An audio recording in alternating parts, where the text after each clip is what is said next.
But my end goal is for him to decrease his reactivity levels. That's our main. Oh, but he's not really.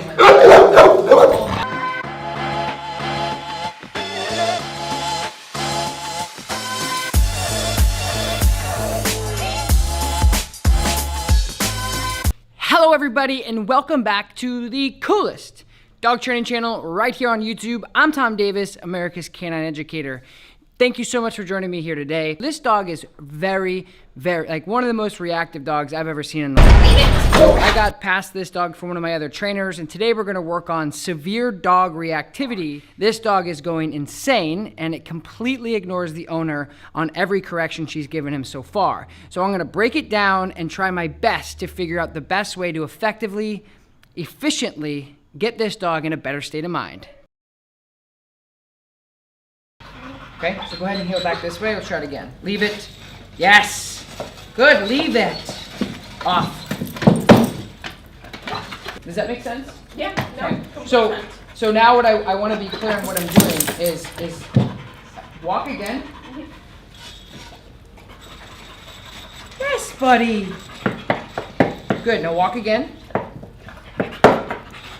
Up.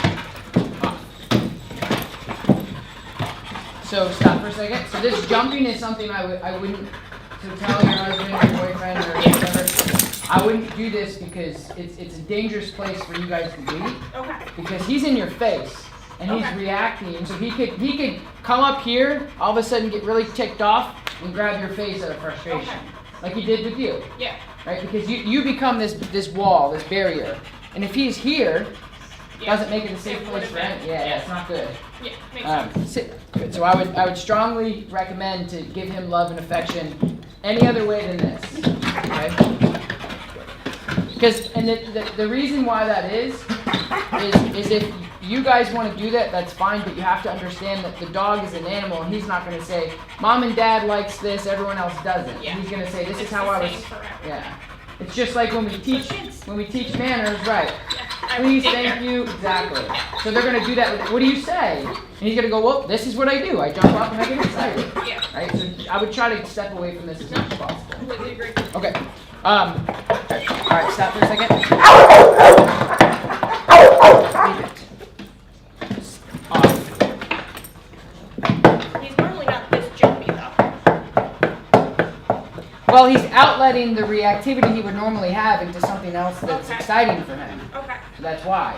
So he's basically unplugging the going crazy reactivity and plugging it in somewhere else, which is the jumping. Okay. You know what I mean? So it's a stimulation. So I'm going to heel him a couple different times. I want you to leave it. Heel. Good. Good boy. Sit. Off. Sit. Yes. So clarity. That was very clear. But I didn't correct him at all. I walked him through. I gave him an opportunity to comply, which is important. Because what you were doing is, you were doing probably what you felt was natural, which is strong dog trying to kill. You were trying to punish as hard as you could, as fast as you could. Not terrible. However, in this case, you could drop an atom bomb in this dog and he's not going to stop. You have to get into him mentally in order, so before I was seeing a lot of like yanking, and that just revs him up. Yeah. You know what I mean? It's like a drunk person aggravated and wants to fight. Yeah. If you push and smack and try to get him out of it, that's what MMA fighters and wrestlers do before they go fight. Yeah. They smack each other in the face. Sit. Good man. Go ahead and walk behind me. Leave it. No correction. So it's a taught behavior. Very good. Okay, great.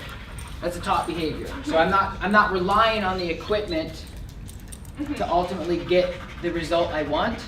I'm using the equipment to teach the behaviors I like and what I don't like, and I'm using a system called operant conditioning. Okay, does that make sense? Yeah. Is this good? Yeah. Okay, cool. I'm loving this. Like, I'm so excited, right? Cool.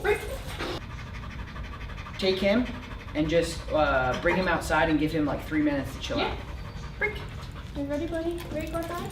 Off.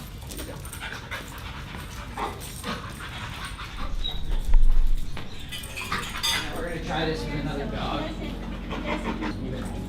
This is going to be the big test, for sure. All right, Dad, go ahead. Yes.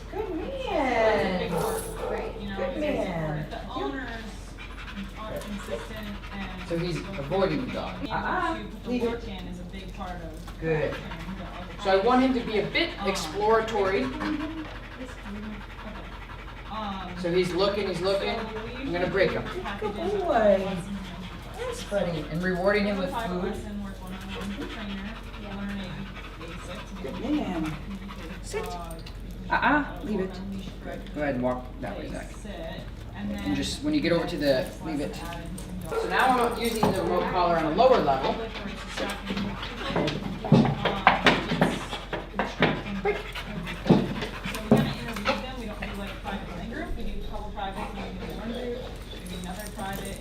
Group so that you go to group and apart and what went well, and you come back in the private lesson and kind of go right to what we wanted to work.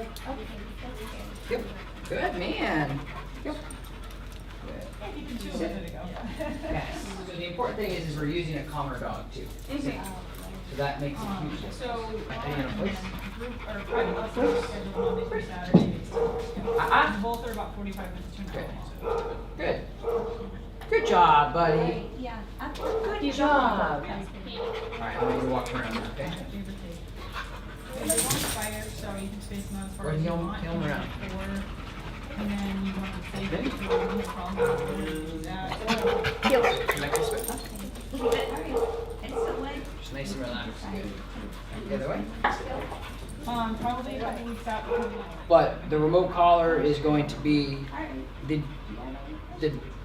that's what's helped him get over that hump faster. Because the correction, avoidance, that didn't work until we introduced the remote collar and gave him a different type of aversive correction. And then and that's why I like using the remote collar for behavioral cases like this. Because a lot of times, if you get a really ticked off dog that's going after through frustration and stimulation, if you correct them physically and you punch them, basically, they can redirect on you and it makes things worse. Yes. So using the remote collar for severe reactivity to modify a behavior is the most effective, humane, efficient way. Because and now I want to practice on obedience to make sure you're where you need to be with that. And then continuing to do group class and coming in working with Morgan again, but making sure that you're fluent with your e-collar, your remote collar, and making sure that your remote collar is of good manufacturing value. Yeah. That's the the $20 one off Amazon. Yeah. So probably not. Yeah, because so sometimes they are good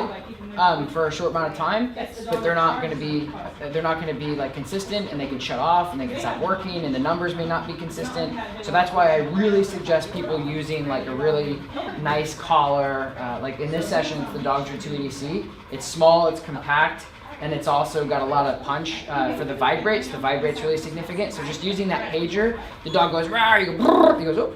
Yeah. You don't have to pull, you don't have to yank, you don't have to yell, you don't have to scream. It doesn't really affect him in the sense of getting him more stimulated. It just kind of deactivates the reactivity. So yeah, cheap collars. It's just like with food. Yeah. It's there's the McDonald's 99-cent burger, and then there's the $15 bistro burger. Yeah. So same thing, fills you up, but you're getting what you pay for. Yeah. You know what I mean?